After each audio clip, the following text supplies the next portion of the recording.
প্রধানমন্ত্রী শেখ হাসিনা ২৪ থেকে ২৮ জুলাইয়ের মধ্যে ব্রাজিল সফরে যেতে পারেন বলে জানিয়েছেন দেশটির রাষ্ট্রদূত পাওলো ফার্নান্দো দিয়াস ফার্সে।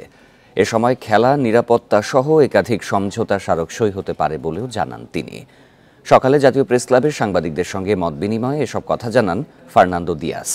বিকাশে কম খরচে ক্যাশ আউটের লিমিট বেড়ে ৫০,০০০, প্রিয় এজেন্টও ২টা। বলেন, ঢাকায় ভিসা সেন্টার চালুর পরিকল্পনাও আছে তাদের। আগামী ২ থেকে ৩ মাসে দৃশ্যমান হতে পারে এই কাজের অগ্রগতি।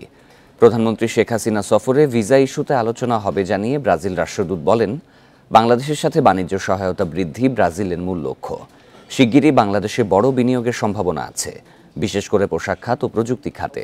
এছাড়া অনুমতি মিললে জুনের আগেই ব্রাজিল থেকে গরু আমদানি সম্ভব।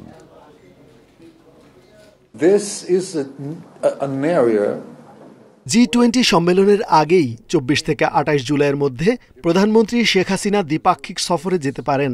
দুই দেশের মধ্যে বাণিজ্য সহায়তা বৃদ্ধি ব্রাজিলের মূল লক্ষ্য।